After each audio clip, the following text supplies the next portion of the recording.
Dear student, आज हम लोग सिमिलैरिटी का थर्ड वीडियो शूट करने वाले हैं और इसके अंदर हम लोग सेकंड इंट्रोडक्शन करेंगे क्या अपने सेकंड टाइप का या सेकंड पार्ट का। इसके अंदर हम लोग पढ़ेंगे थेल्स थ्योरम और उसका कन्वर्स थ्योरम, ठीक है। और याद रखिएगा यह थ्योरम आपको बहुत आने वाला है। जो सवाल आपने सिमिलैरिटी में एक एक पेज के किए हैं वो इस थ्योरम से आप कह सकते हैं हाफ पेज से छोटा में भी बन जाएगा। आप डायरेक्टली लिख देंगे by application of Thales theorem और या फिर by application of converse Thales theorem, ठीक है। आपने क्लास 9 में एक थ्योरम पढ़ा था, आपको याद होगा मिड पॉइंट थ्योरम। वो मिड पॉइंट थ्योरम भी इसी से आया, ठीक है। तो चलिए इसको समझते हैं क्या कह रहा है। देखिए बेसिक प्रोपोर्शनलिटी थ्योरम या फिर थेल्स थ्योरम क्या कह रहा है। If a line is drawn parallel to one side of a triangle to intersect the other two side in distinct point. कहने का मतलब क्या है?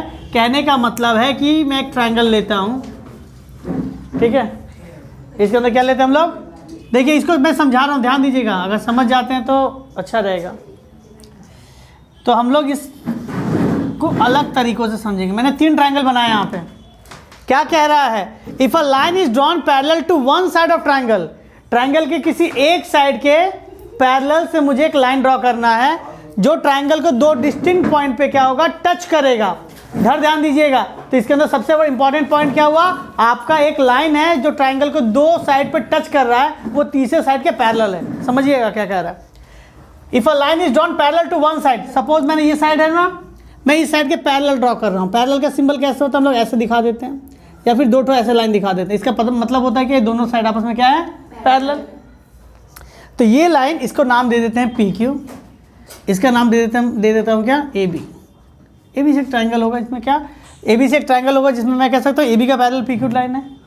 अब कहेंगे सर इसमें ऐसे भी तो जा सकता था आपका, इस साइड को मैं इसके पैरेलल कह सकता था, हाँ या ना? तो भी चलेगा। अब आपका सवाल हो सकता है सर हम लोग अगर चाहे तो ऐसे भी ले सकते हैं, तो हाँ, तो इसमें आपको इस साइड के पैरेलल लेना होगा। समझा पा रहे हैं? कहने का मतलब क्या है? ट्राइंगल के अंदर एक लाइन ड्रॉ करनी है जो किसी एक साइड के पैरेलल है, किसी एक साइड के पैरेलल है और वो बाकी 2 साइड को किसी 2 पॉइंट पर टच कर रही है। तो एक पी और एक क्यू, इसमें ये पी और ये क्यू होगा, इसमें ये पी और ये क्यू होगा, हाँ या ना? तो कहने का मतलब क्या हो रहा है? अगर मैं इसको वही नाम दे दूं जो हम लोग दे रहे हैं ए बी सी, और इसको लिख देते हैं पी क्यू, इसको दे रहे ए बी और सी, इसको नाम देते हैं क्या? P Q. तो कहने का मतलब क्या है? 2 पॉइंट पर टच कर लिया, then the other 2 sides are divided in same ratio. इसका मतलब क्या है?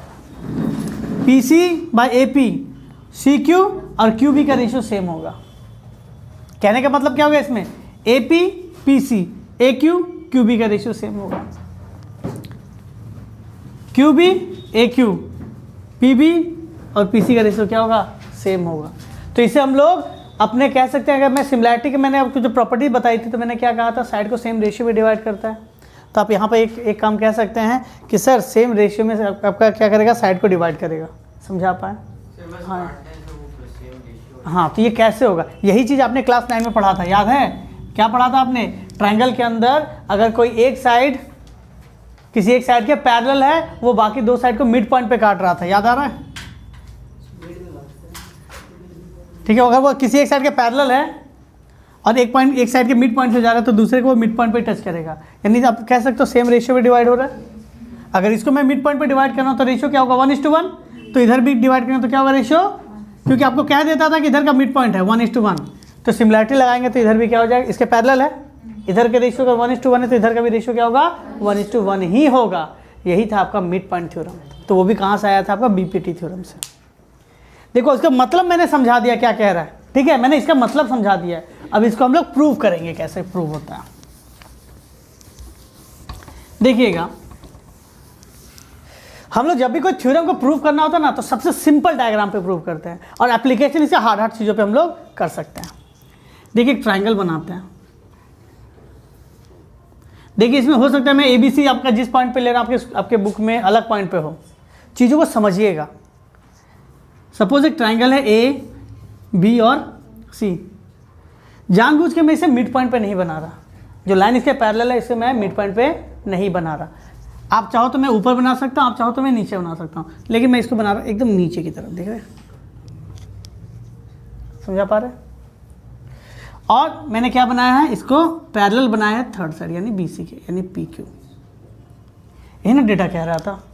अब इसको प्रूव कैसे करते हैं, कैसे क्या लिखते हैं, सबसे पहले गिवन, क्या लिखेंगे, given a line is drawn parallel to the third side, मतलब क्या, of a triangle, one side of a triangle, किसी एक साइड के पैरेलल। तो मैं लिख सकता हूँ A B C is a triangle, A B C is a triangle, मैंने एक ट्राइंगल लिया ए बी सी, ठीक है, वेयर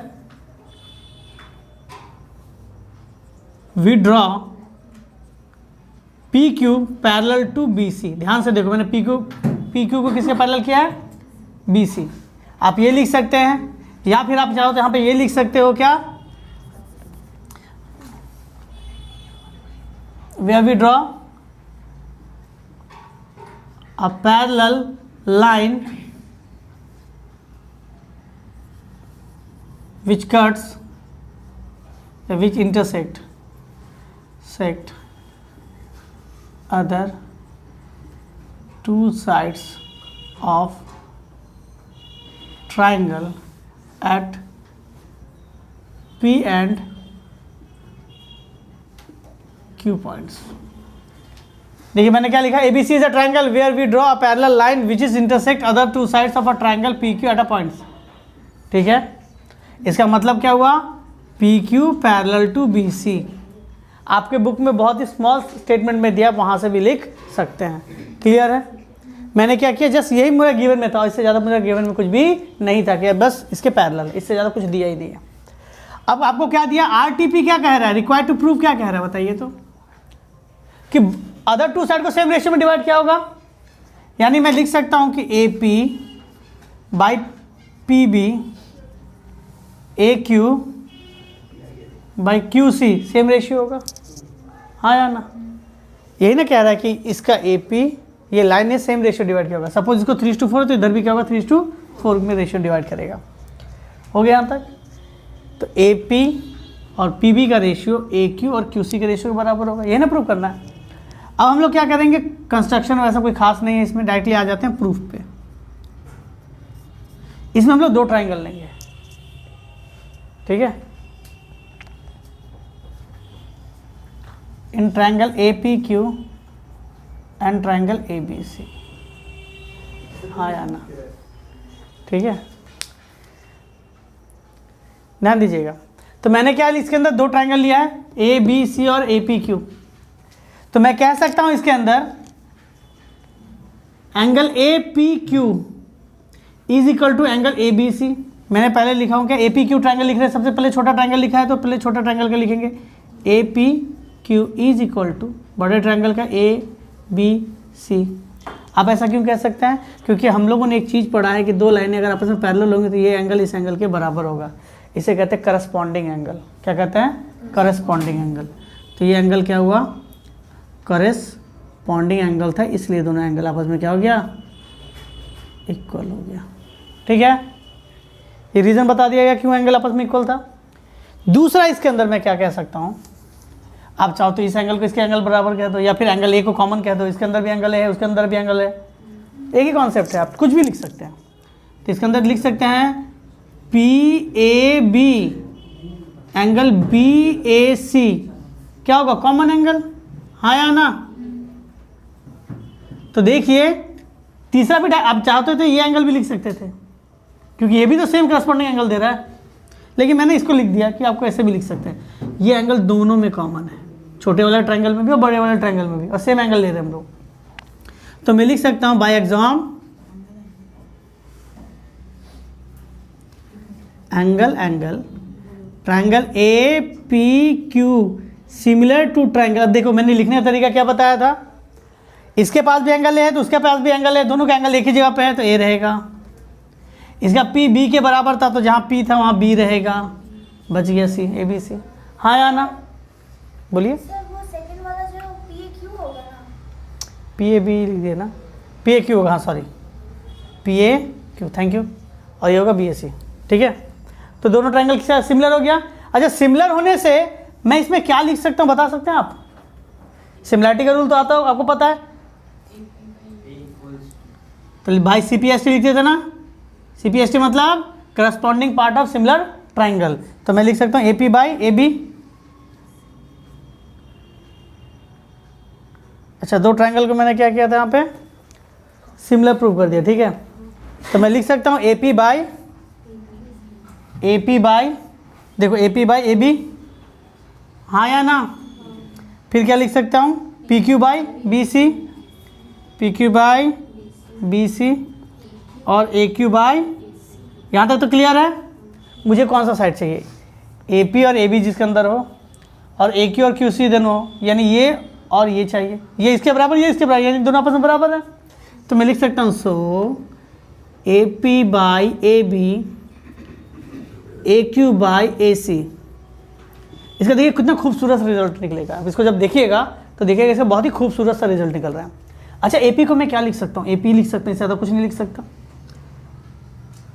और ए बी ना, इसको मैं थोड़ा इन्वर्टेंडो करता हूँ, इसमें मैं क्या करता हूँ थोड़ा सा, यानी ये ऊपर नीचे लो ऊपर। देखो अगर रेशियो 2:1 2:1 के बराबर है तो उलट देंगे तो 1/2 भी क्या होगा, 1/2 के बराबर, इसको भी उलटना पड़ेगा। तो बाई इन्वर्टेंडो बोलो, ये लिखना हैंस, इसके कारण मैं लिख सकता हूँ क्या, A B by A P, और ये क्या हो जाएगा A C by A Q, ठीक है। ए बी को क्या लिख सकते हैं, ए बी को मैं लिख सकता हूँ A P plus P B. देखो तो A P plus P B, मैंने इस ए बी के जगह पे लिखा है, ए बी यानी यहाँ से यहाँ तक ना, A P plus P B लिखा है, नीचे ए पी का ए पी रह गया। ए सी को क्या लिख सकते हैं, ए क्यू प्लस क्यू सी, और नीचे क्या था मेरा, ए क्यू। आपको पढ़ाया ना, इस तरह की चीज़ें पढ़ाई गई है क्या, तो बताइए तो।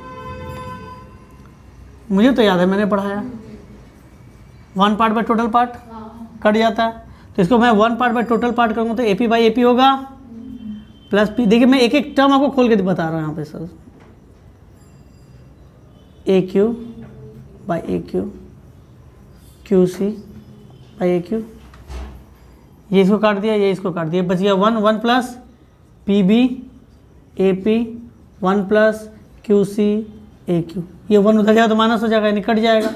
इट मीन्स मैंने निकाला P B A P Q C A Q. यही तो प्रूव करने के लिए कहा गया, P B A P, P B और ए पी का जो रेशियो है, क्यू सी और ए क्यू के रेशियो के बराबर, ये ना कहा गया, सेम रेशियो में डिवाइड किया गया, प्रूव्ड। ठीक है, आप इसको लिख लीजिए, फिर मैं इसका एनालाइज करके बताऊंगा कि इसके एनालिसिस क्या कहता है। चलिए थोड़ा इसको एनालाइज करते हैं।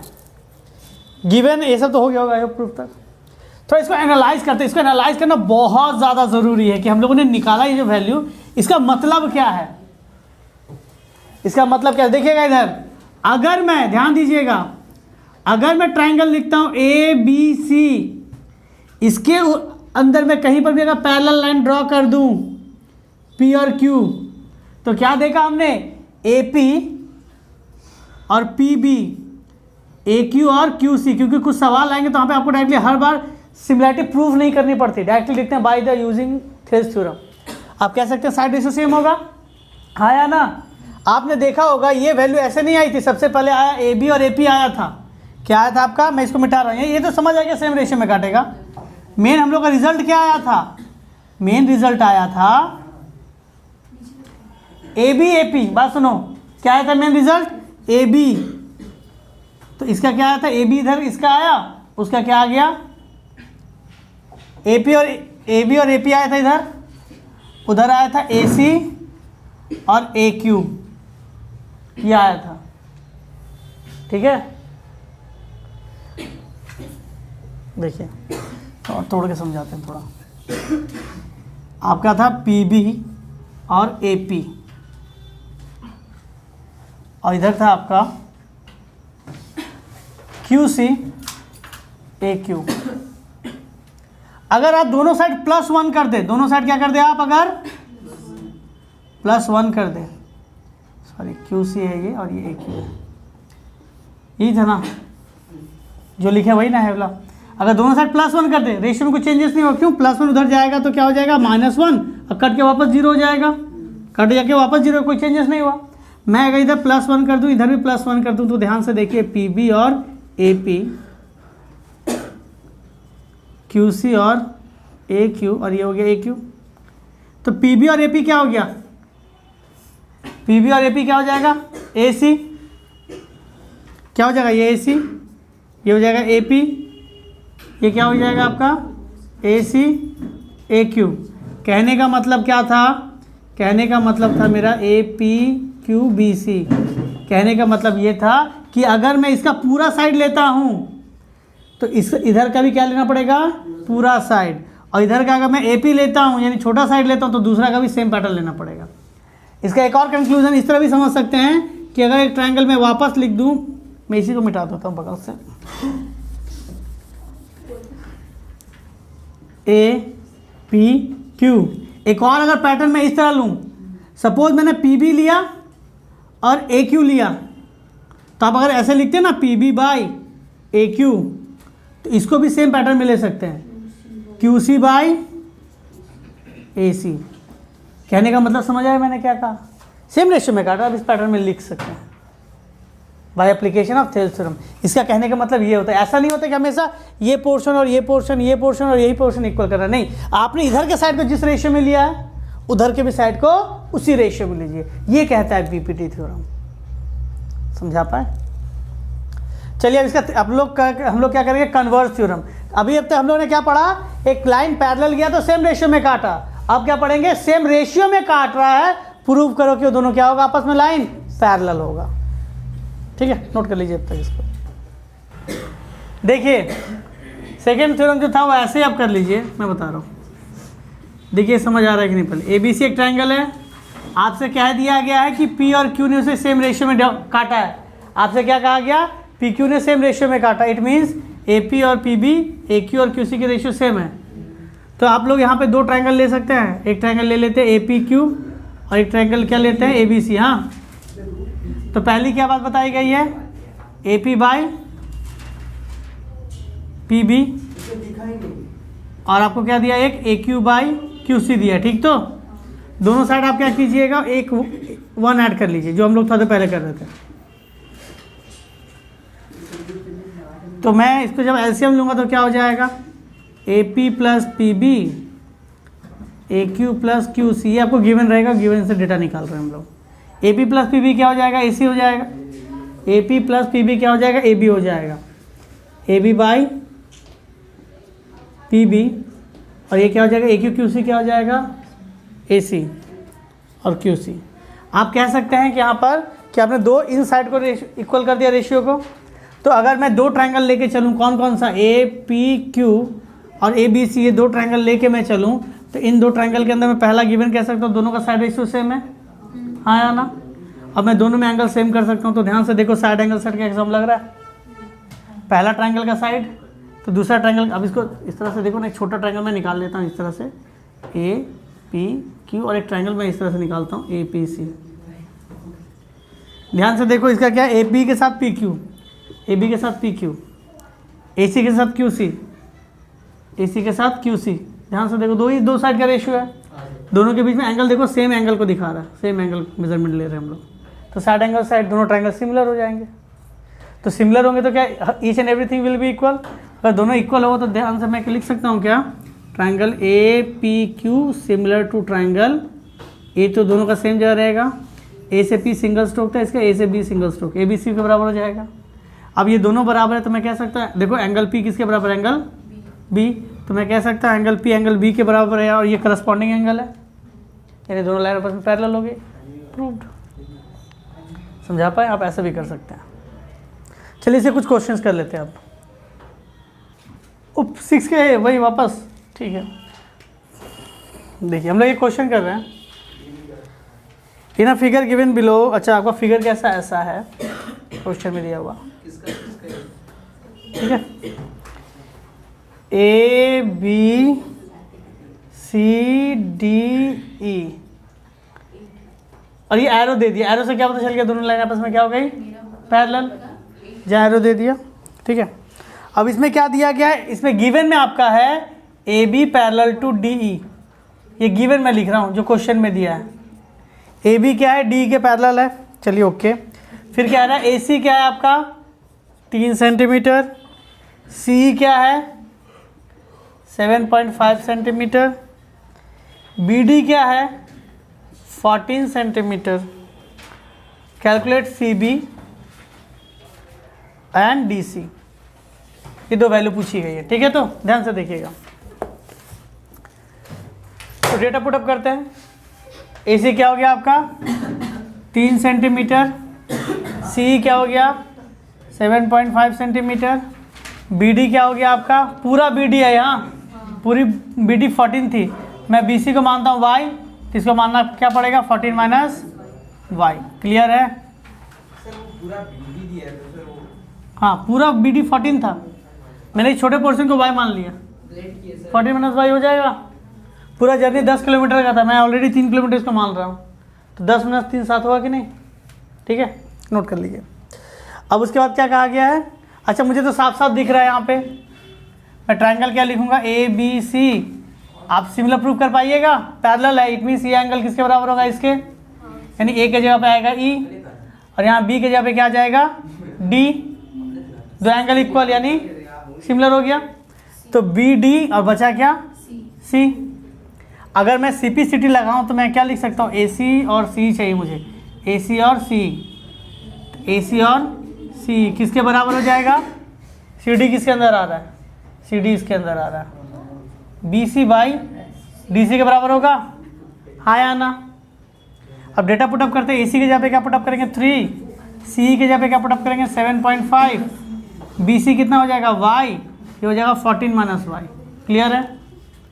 डेसिमल हटेगा, ऊपर आ जाएगा 10, 5 2 जा 5 1 जा 5 5 जा 3 1 जा 3 5 जा 2 बाई आंसर तो चेक कर लीजिएगा 14 माइनस वाई, तो हो जाएगा 2 14 minus Y 14 to 5 28 minus 2 Y 70, 28 अगर मैं उधर भेज दूँ तो क्या होगा माइनस 2 वाई 70 माइनस 28, क्या मिस्टेक हुआ शायद थोड़ा। अच्छा सर वो वाई होगा तो कौन सा कहाँ से आया? क्या सर ये तो सर यहीं पे हम लोग का गलत हो रहा था, वो बैठाने पे क्या, ऊपर वाला 14 क्यों सर वाई होगा? अच्छा ऊपर वाला क्या था वाई था ना, अच्छा सॉरी माई मिस्टेक, तो हाँ मैंने गलती किया ना, वाई पुटअप करना और चाहिए था। तो क्या हो जाएगा 5y is equal to 2 14 minus Y, 5y 28 minus 2y, 5y plus 2y 28, 7y is equal to 28, 7 4 जा y की वैल्यू कितनी हो गई 4। तो मैं लिख सकता हूँ y किसको माना था BC को, तो BC क्या था आपका y centimetre, it means 4 centimetre, और आपका CD क्या था 14 माइनस वाई 14 माइनस 4, आंसर तो देख लीजिए 10 सेंटीमीटर, सही है ना। अच्छा बात सुनिए, टोटल लेंथ आपको कहा गया है, टोटल ये जो BD की वैल्यू कही गई है ना, ये जो टोटल वैल्यू है ना, ये बोला गया है 14, तो मैं इन सब को हटा दे रहा हूँ, जिस इस पॉइंट पर टच कर रहा था इसको मैं रख रहा हूँ, ठीक है। तो मैं टोटल लेंथ को मानता हूँ 14, टोटल लेंथ को क्या मान रहा हूँ 14। अच्छा इसको अगर मैंने y मान लिया तो इसे क्या मानना चाहिए, अब कहेंगे सर मैं y हटा के मैं कुछ नंबर कहता हूँ, मैंने इसको मान लिया 5 सेंटीमीटर, तो ये कितना होगा, क्यों 9 होगा, 14 माइनस 5 अगर 9 अगर ये हो जाता है तो आप कहेंगे सर 9 और 5 जोड़ के 14 हो जाएगा, हाँ सर मैच कर गया, यही तो करना था, इसलिए आपको टोटल लेंथ से उस लेंथ को माइनस करना था। नोट कर लीजिए। अच्छा एक और सवाल आपका जो डाउट पे है वो सवाल ये है, देखिएगा इधर, मैं डाउट अभी क्लियर कर रहा हूँ, ध्यान दीजिएगा। अब 15 metre high tower cast a shadow of 24 metre long certain time, यानी कहा गया एक टावर है, अच्छा कोई भी शैडो कब बनाएगा, जब सन कहीं पर राइज हो रहा होगा, तो मेरा टावर है, टावर की लेंथ क्या बताया गया है 24 मीटर की है, तो इसकी शैडो कितनी, सॉरी टावर का लेंथ कितना बोला गया 15 मीटर का है, तो इसकी शैडो कितनी लंबी बनती है 24 मीटर की बनती है, ठीक है। अब क्या कहा जा रहा है, एट द सेम टाइम उसी समय एक टेलीफोन है, बात सुनो, उसी समय अगर मैं इसको कहीं, मैं टेलीफोन उसी लाइन के ऊपर या कहीं और लाइन पे बना लेते हैं, एक टेलीफोन का पोल है, ठीक है, टेलीफोन का जो पोल है उसकी शैडो 16 मीटर है, उसकी शैडो क्या है 16 मीटर है, आप ये बताओ उसकी लेंथ कितनी है, ये नहीं पूछा गया आपसे, आप कहेंगे सर इसको समझेंगे कैसे, तो हम लोग क्या कहते हैं टावर का नाम देते हैं ए और बी, पॉइंट जिस पॉइंट पे बन रहा है सी, ठीक है, तो इसकी शैडो आ गई, ये हो गया। इसको मान लेते हैं P और इसको मान लेते हैं Q, ये हो गया R ये। अच्छा आप ध्यान देंगे तो आपको एक चीज़ पता रहेगा, सन का शैडो, सन उसी समय चपक रहा है, सन की मान लेता हूँ एक ही लाइन पे या एक ही जगह पे आपका है। मान लेते हैं ये आपका कहीं ग्राउंड था, यहीं टावर है, यहीं पे आपका कहीं पे कुछ ना कहीं यहाँ पे होगा आपका ये। मैं एक लाइन पर नहीं बना रहा, अलग लाइन पर बना रहा, लेकिन सूरज इतना दूर है, इसके कारण एंगल तो क्या होगा, सेम ही एंगल पे चमक रहा होगा ना। तो एंगल ऑफ क्या होगा, एलिवेशन क्या होगा, सेम होगा। एंगल ऑफ एलिवेशन हमने ट्रिग्नोमेट्री में पढ़ा है, जब नीचे से कहाँ देखा जाता है, ऊपर, तो ये एंगल की वैल्यू क्या होगी, सेम होगी। तो यहाँ पे थीटा क्या होगा, आप लोग थीटा मानते थे ना ट्रिग्नोमेट्री में, जिस समझाने के पर्सपेक्टिव से बता रहे, दोनों के एंगल सेम होगा, हाँ या ना। तो एंगल सेम हो तो सिमिलैरिटी लग सकता है, यहाँ पे हो गया, तो सेम ही एंगल पे होगा ना, तो सिमिलैरिटी लगा दीजिए। तो इसके लिए देखो बात सुनो, आपको याद है, इसको मैं मान लेता हूँ x, आप चाहो तो ट्रिग्नोमेट्री लगा लो, tan थीटा दोनों के लिए सेम होगा, परपेंडिकुलर बाई बेस। ये दो ट्रायंगल तो सिमिलर ही होगा ना, दो ट्रायंगल क्या होगा, सिमिलर होगा। क्यों सिमिलर होगा सर, एक ही एंगल तो मिला है, दूसरा एंगल क्या सर, स्ट्रेट लाइन पे खड़ा होगा 90 डिग्री। दो ट्रायंगल, अब सिमिलैरिटी लगाना तो सिमिलैरिटी लगाइए। तो मैं लिख सकता हूँ ABC सिमिलर टू ट्रायंगल, कैसे, B पे 90, Q पे 90। तो जहाँ B था वहाँ पे Q हो गया, यहाँ पे C पे थीटा था, उसके R पे थीटा है, तो क्या हो गया P, हो गया सिमिलैरिटी यहाँ पे। अब सिमिलैरिटी अप्लाई करेंगे तो क्या होगा, AB और BC चाहिए ना, AB और BC, AB by PQ, BC by QR, ठीक है। ये हो जाएगा 15 और PQ क्या हो जाएगा 24, मीटर मीटर मैं काट दे रहा हूँ। BC क्या होगा आपका, अच्छा सॉरी, ये भी था 15 मीटर, PQ का पता नहीं, x मीटर होगा, यूनिट सेम रखना है। BC क्या है 24 मीटर, और ये लिखना है क्या, QR 16 metre, metre metre metre, ये ऊपर नीचे काट रहे थे। हाँ, तो ये x क्या होगा, इधर गुना इधर गुना हो जाएगा 24x 15 into 16, x equal to क्या होगा 15 इंटू 16 बाई 24, 8 3 ज़ा 8 2 ज़ा 3 1 ज़ा 3 5 ज़ा, और आपने जैसे सॉल्व किया x की वैल्यू तैयार है 10 मीटर। कुछ था, कुछ नहीं, बहुत ही मीठा सवाल है ये, नोट कर लीजिए। ठीक है, तो हम लोग इस वीडियो में इतना ही रख रहे हैं, आप लोग जब तक प्रैक्टिस कीजिए, क्वेश्चन डाउट होगा तो उसको नेक्स्ट वीडियो में देख लेंगे। अब एक एरिया के रिलेटेड क्वेश्चन बच रहा है आपका एक एरिया वाला टाइप हो गया आएगा, आई होप। उसके बाद बस खत्म ये चैप्टर, उसका लोकस कर लेंगे या फिर कोई और टॉपिक देख लेंगे हम लोग। चलिए इस वीडियो में इतना ही।